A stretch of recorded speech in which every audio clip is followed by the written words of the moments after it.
he's like, I cry a lot. I'm depressed.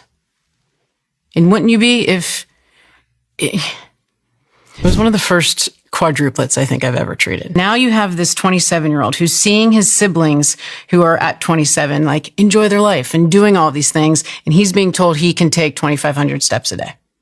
So he's now living in his father's basement and he's afraid to go above 2,500 steps. And he used to tell me, he's like, I cry a lot.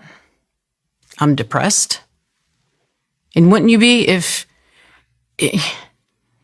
So there wasn't any magic exercise that I was going to give him 2 years into this. There wasn't any magic orthotic or magic shoe. He had done all of that. Shame on me if I would have done the same thing. I needed to get him outside and I needed to get him walking. That was my goal. Forget about the heel pain. We didn't even focus. We didn't even talk about the heel pain.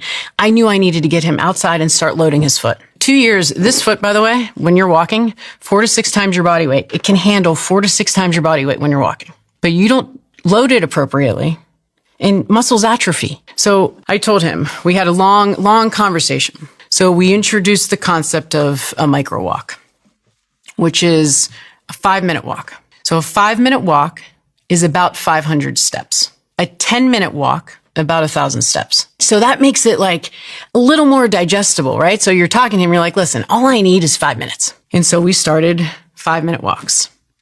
And for the first couple weeks, there were good days, there were bad days, and there still are. But we were starting to build his confidence in movement. We were starting to get him comfortable on his foot again. It was one of those cases where I just I really enjoyed working with him and watching what had happened, because if you look at step counts, I knew what number I was trying to get to.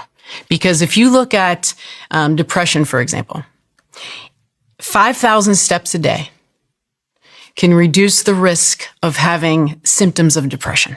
If you get to 7,500 steps per day, it can reduce the prevalence of the diagnosis of depression. So that was in the back of my head. I'm like, we just got to keep working towards these numbers. And at the end of each week, we were also talking about 3 good things. Tell me 3 good things that happened to you this week. And in the beginning of treatment, it was a struggle. Stephen, it was a struggle for him to think about good things happening in his life. I spoke with him probably about a month ago, and his email is like my why. He was like, on average, he's walking between 5,000 and 6,000 steps a day. He still has bad days, more good days than bad days. But he said to me, he's like, I can't tell you the last time I cried. He's going to church. He's spending time with his dad, and it's not the step count. It's the person behind the step count. And that's why I think this stuff is so powerful. I saw it change my life. I saw what it does to my patients. I mean, it has the capacity to improve not just your physical health, but how you interact with the world.